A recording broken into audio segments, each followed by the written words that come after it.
നമസ്കാരം. ബലാത്സംഗ കേസിൽ റിമാൻഡിലുള്ള പാലക്കാട് എംഎൽഎ രാഹുൽ മാങ്കുളത്തിന്റെ ജാമ്യ ഹർജി തിരുവല്ല മജിസ്ട്രേറ്റ് കോടതി ഇന്ന് പരിഗണിക്കാനിരിക്കെ സംഭവബഹുലമായ വിവാദങ്ങളാണ് ഇപ്പോൾ പുറത്തു വന്നുകൊണ്ടിരിക്കുന്നത്. രാഹുലിനെതിരെ മൂന്നാമത് ബലാത്സംഗ പരാതി ഉന്നയിച്ച അതിജീവിതയ്ക്കെതിരായ ചാറ്റുകൾ പുറത്തുവിട്ട ഫെനിക്കെതിരെ ആഞ്ഞടിച്ച അതിജീവിതയും രംഗത്ത് വന്നു. 2 മാസം മുൻപ് രാഹുലിനെ കാണാൻ പരാതിക്കാരി പലവട്ടം തന്നോട് അവസരം ചോദിച്ചതായി സമൂഹ മാധ്യമത്തിൽ ഫെനി പോസ്റ്റ് ചെയ്ത സ്ക്രീൻഷോട്ടുകളിൽ പറഞ്ഞിരുന്നു. പാലക്കാട് എംഎൽഎ ഓഫീസിൽ കാണാമെന്ന് പറഞ്ഞെങ്കിലും വ്യക്തിപരമായി സംസാരിക്കാനുണ്ടെന്ന് യുവതി ആവശ്യപ്പെട്ടതായും സ്ക്രീൻഷോട്ടുകളിൽ ഉണ്ടായിരുന്നു. ഇതിനോടാണ് മൂന്നാമത്തെ കേസിലെ പരാതിക്കാരി ഇപ്പോൾ രംഗത്ത് വന്നത്. രാഹുലിനെ ഒറ്റയ്ക്ക് കാണാനല്ല അവസരം ചോദിച്ചതെന്ന് അതിജീവിത പറഞ്ഞു. ശാരീരിക ബന്ധത്തിനുമല്ല സമയം ചോദിച്ചത്, വിശദമായി സംസാരിക്കാനാണ് സമയം ചോദിച്ചത്. രാഹുലിനെതിരെ നിരവധി പരാതികൾ ഉയർന്ന സാഹചര്യത്തിൽ സത്യാവസ്ഥ അറിയാനാണ് നേരിൽ കാണുവാൻ ഫെനിയോട് സമയം ചോദിച്ചത്. തന്റെ ഒപ്പം ഒരു സുഹൃത്ത് ഉണ്ടാകുമെന്ന് പറഞ്ഞിരുന്നു. അവരുടെ ഒപ്പവും ആളുകൾ ഉണ്ടാകുമെന്ന് ഫെനി പറഞ്ഞു. ചർച്ചയിലൂടെ പ്രശ്നപരിഹാരത്തിനാണ് ശ്രമിച്ചത്. താൻ പാലക്കാട് പോയത് രാഹുൽ പറഞ്ഞിട്ടാണ്. പലതവണ വിളിച്ചിട്ടും രാഹുൽ ഫോൺ എടുത്തില്ല. കൂടെയുള്ളവരാണ് ഫോൺ എടുത്തത്.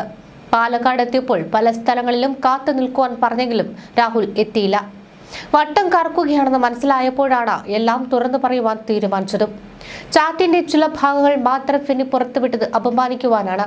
ഇതുകൊണ്ടൊന്നും പേടിക്കില്ലെന്നും ആദ്യം തന്നെ തുറന്നു പറഞ്ഞിരുന്നെങ്കിൽ പല പെൺകുട്ടികളും രക്ഷപ്പെട്ടേനെന്നും അതിജീവിത പറയുന്നു. അതിജീവിത അന്വേഷണ സംഘത്തിന് നൽകിയ പരാതിയിൽ ഫെനിയുടെ പേരും ഉണ്ടായിരുന്നു. ചൂരൽമല മുണ്ടക്കൈ ഫണ്ട് സമാഹരണത്തിനുള്ള ലക്കി ഡ്രോയിലേക്ക് ഫെനിയുടെ അക്കൗണ്ടിലേക്ക് പണം കൈമാറിയെന്നും ഫെനിയുമായുള്ള സംഭാഷണങ്ങളിൽ പലതവണ ഇയാൾ രാഹുലിനെ പുകഴ്ത്തി സംസാരിച്ചിട്ടുണ്ടെന്നും പരാതിയിലുണ്ട്. പീഡനം ഉണ്ടായതിനു ശേഷവും രാഹുൽ സന്ദേശങ്ങൾ അയക്കാറുണ്ടെന്നും നാട്ടിലെത്തിയ ശേഷം പലതവണ നേരിൽ കണ്ട് സംസാരിക്കാൻ ശ്രമിച്ചതായും യുവതി നൽകിയ പരാതിയിൽ പറയുന്നുണ്ട്. യുവതിയെ അറിയാമെന്നും രാഹുൽ അവരെ പീഡിപ്പിച്ചെന്ന വിവരം അതിശയകരമായി തോന്നിയെന്നും ഫെനി ബുധനാഴ്ച പങ്കുവച്ച ഫേസ്ബുക്ക് കുറിപ്പിലാണ് ഉണ്ടായിരുന്നത്. ഇതിന്റെ പിന്നാലെയാണ് കഴിഞ്ഞ ദിവസം രാവിലെ ചാറ്റുകൾ, സ്ക്രീൻഷോട്ടുകൾ അടക്കം ഫെനി പുറത്തുവിട്ടത്. ചില കാര്യങ്ങൾ പറയാനുണ്ടെന്നും ഫ്ളാറ്റിൽ വെച്ച് കാണുന്നതാണ് സുരക്ഷിതമെന്നും അതിജീവിത പറയുന്ന ചാറ്റുകളാണ് പുറത്തുവന്നത്. കാണാൻ ഓഫീസാണ് നല്ലതെന്ന് ആവശ്യപ്പെട്ടത് രാഹുലാണെന്നും ഫെനി ഫേസ്ബുക്കിലിട്ട ആ കുറിപ്പിൽ പറയുന്നുണ്ട്. രാഹുൽ എംഎൽഎയുടെ വിഷയത്തിൽ എന്റെ പേര് പരാതിക്കാരി പരാതിയിൽ പറഞ്ഞെന്ന് ഞാൻ മാധ്യമങ്ങളിലൂടെ അറിഞ്ഞു.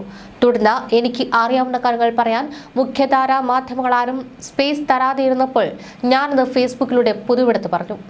ഒരു കാര്യത്തിന്റെ 2 വശവും പറയാനുള്ള അവസരം പോലും നിഷേധിക്കുന്ന സമീപനമാണ് മാധ്യമങ്ങൾക്കുള്ളത്. അത് ശരിയാണോ എന്ന് അവർ പരിശോധിക്കട്ടെ. തുടർന്ന് ഞാൻ ഇന്നലെ ഫേസ്ബുക്കിൽ ഒരു പോസ്റ്റ് ഇട്ടതിനു ശേഷം എനിക്കെതിരെ രൂക്ഷമായ സൈബർ ആക്രമണമാണ് ഇടതു കേന്ദ്രങ്ങളിൽ നിന്ന് ഉണ്ടായത്. എന്നെയും എന്റെ കുടുംബത്തെയും വരെ ആക്രമിക്കുന്നു. അപ്പോൾ കാര്യങ്ങൾ ഒന്നുകൂടി വിശദമാക്കാമെന്ന് കരുതുന്നു. എന്നോട് സംസാരിക്കുന്നതിന്റെ അവസാന കാലത്ത്, അതായത് 2 മാസം മുൻപ് രാഹുൽ എംഎൽഎ കാണുവാൻ പരാതിക്കാരി പലവട്ടം എന്നോട് അവസരം ചോദിച്ചു. പലവട്ടം ഒഴിവാക്കാൻ നോക്കി. നിർബന്ധം സഹിക്കവയ്യാതെ വന്നപ്പോൾ പാലക്കാട് ഓഫീസിൽ ചെന്നാൽ കാണാമെന്ന് പറഞ്ഞപ്പോൾ അത് പോരാ, സ്വകാര്യത വേണമെന്നും ഓഫീസിൽ എപ്പോഴും പാർട്ടിക്കാരും സ്റ്റാഫും ഒക്കെ ആയതുകൊണ്ട് സ്വകാര്യത ലഭിക്കില്ലെന്ന് അവർ പറഞ്ഞു. രാഹുൽ എംഎൽഎയുടെ ഫ്ളാറ്റിൽ കാണാമെന്നും 3-4 മണിക്കൂറെങ്കിലും സമയം വേണമെന്ന് പരാതിക്കാരി എന്നോട് പറഞ്ഞു. ഫ്ളാറ്റിൽ രാത്രിയാണെങ്കിലും കണ്ടാൽ മതിയെന്ന് അവർ പറഞ്ഞു. ഫ്ളാറ്റിൽ അസൗകര്യമാണെന്ന് പറഞ്ഞപ്പോൾ എങ്കിൽ ഒരു ഡ്രൈവ് പോകാമെന്നും എംഎൽഎ ബോർഡ് വെച്ച വണ്ടി വേണ്ട, അവർ വരുന്ന വണ്ടി മതിയെന്നും അവർ എന്നോട് പറഞ്ഞു. 2024 ഏപ്രിലിൽ ബലാത്സംഗം ചെയ്തുവെന്ന് പറയുന്ന ആളിനെ 2025 ഒക്ടോബറിൽ I prefer his flat, safe place, night ആയാലും കുഴപ്പമില്ല എന്നവർ പറഞ്ഞതിന്റെ തെളിവുകൾ എന്റെ കയ്യിലുണ്ട്. അങ്ങനെ അവർ പറഞ്ഞത് അറിയാവുന്നത് കൊണ്ടാണ് അവർ ബലാത്സംഗ പരാതി പറഞ്ഞത് അത്ഭുതപ്പെടുത്തിയെന്ന് ഞാൻ പറഞ്ഞത്. 2024 3 മണിക്കൂർ ബലാത്സംഗം ചെയ്ത ആളെ 2025 ഒക്ടോബറിൽ അതേ 3 മണിക്കൂർ ഒറ്റയ്ക്ക് കാണണമെന്ന് പറയുന്നതിന്റെ ലോജിക്ക് എന്താണ്? എല്ലാവർക്കും ബോധ്യമാകാൻ വേണ്ടി ഞാൻ ആ സ്ക്രീൻഷോട്ടുകൾ ഇവിടെ പങ്കുവയ്ക്കുന്നു. സ്ക്രീൻഷോട്ടുകളിലോ എഴുത്തിലോ കേസിലെ പരാതിക്കാരി, അതായത് അതിജീവിതയുടെ പേരോ ചിത്രമോ മേൽവിലാസമോ ഐഡന്റിറ്റി വെളിപ്പെടുത്തുന്ന തരത്തിലുള്ള മെസ്സേജുകളോ ഒന്നും തന്നെ ഉൾപ്പെടുത്തിയിട്ടില്ലാത്തതാകുന്നു എന്നാണ് ആ പോസ്റ്റ്.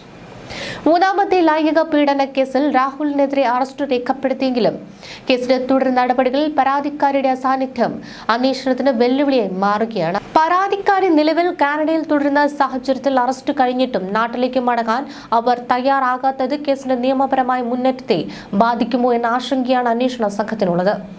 രാഹുലിനെ അറസ്റ്റ് ചെയ്യാൻ കാണിച്ച ആവേശം ഇപ്പോൾ പോലീസിന് തലവേദനയാകുന്നുണ്ട്. അതിജീവിത കാനഡയിൽ ഇരുന്നുകൊണ്ട് നൽകിയ ഇമെയിൽ പരാതിയുടെയും ഫോൺ മൊഴിയുടെയും അടിസ്ഥാനത്തിലായിരുന്നു അറസ്റ്റ്. എന്നാൽ നിയമപരമായ നടപടിക്രമങ്ങൾ അനുസരിച്ച് മൊഴി രേഖപ്പെടുത്തി അതിൽ അതിജീവിത നേരിട്ട് ഒപ്പുവയ്ക്കേണ്ടതുണ്ട്.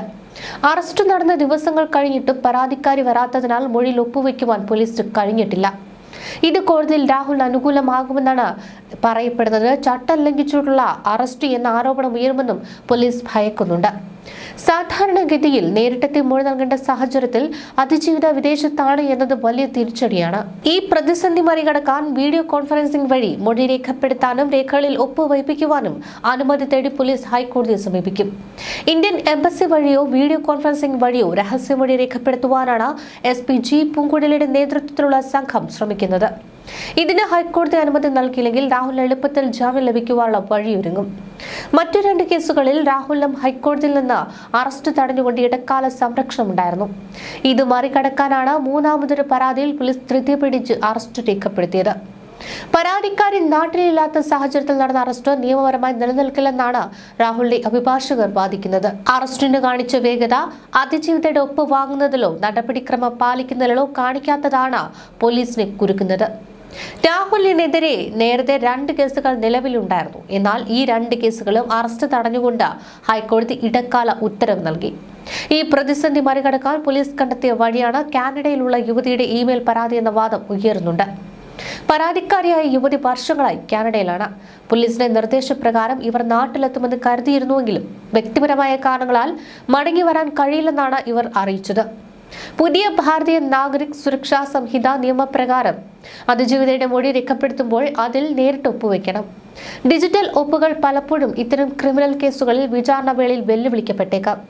മജിസ്ട്രേറ്റിന് മുന്നിൽ നേരിട്ട് ഹാജരായി നൽകുന്ന രഹസ്യമൊഴി കേസിൽ അതിപ്രധാനമാണ്. പരാതിക്കാരി വിദേശത്തായതിനാൽ ഇത് അസാധ്യമായി തുടരുന്നു. രാഹുലിനെ അറസ്റ്റ് ചെയ്യുന്നതിന് മുൻപ് പരാതിക്കാരിയുടെ വിശദമായ മൊഴി നേരിട്ട് രേഖപ്പെടുത്തേണ്ടതുണ്ടായിരുന്നുവെന്ന് നിയമവിദഗ്ധർ ചൂണ്ടിക്കാട്ടുന്നു. ഫോൺ മൊഴിയുടെ മാത്രം അടിസ്ഥാനത്തിൽ നടന്ന അറസ്റ്റ് രാഷ്ട്രീയ പ്രേരിതമാണെന്ന വാദത്തിനാണ് ബലം നൽകുന്നത്. ഇന്ന് വിശദമായ വാദം ജാമ്യ ഹർജിയിൽ ഉണ്ടാകും. കേസ് അന്വേഷിക്കുന്ന SITയുടെ റിപ്പോർട്ട് കൂടി പരിഗണിച്ചായിരിക്കും ജാമ്യാപേക്ഷയിൽ കോടതി തീരുമാനം പറയുക. കഴിഞ്ഞ ദിവസം കസ്റ്റഡിയിൽ വാങ്ങിയ രാഹുലിനെ പീഡനം നടന്നതായി പറയപ്പെടുന്ന തിരുവല്ലയിലെ ഹോട്ടലിൽ എത്തിച്ച് തെളിവെടുത്തിരുന്നു. ചോദ്യം ചെയ്യലടക്കം രാഹുൽ സഹകരിക്കുന്നില്ലെന്ന കാര്യം സ്റ്റേറ്റ് ക്രൈംബ്രാഞ്ച് കോടതി അറിയിച്ചു. അതേസമയം നടപടിക്രമങ്ങൾ പാലിക്കാതെയുള്ള അറസ്റ്റ് എന്ന ആരോപണം തെളിയിക്കാനാകും പ്രതിഭാഗത്തിന്റെ ശ്രമം. ഇതിനിടെ രാഹുൽ മാങ്കൂട്ടത്തിനെതിരെ പരാതി നൽകിയ യുവതിക്കെതിരെ സൈബർ അധിക്ഷേപം നടത്തിയതിന് കേസെടുത്തിട്ടുണ്ട്. രാഹുൽ മാങ്കൂട്ടത്തിലെ സുഹൃത്തും കോൺഗ്രസ് പ്രവർത്തകനുമായ ഫെനി നൈനാനെതിരെയാണ് കേസെടുത്തിരിക്കുന്നത്. യുവതി നൽകിയ പരാതിയിലാണ് പത്തനംതിട്ട സൈബർ പോലീസിന്റെ നടപടി.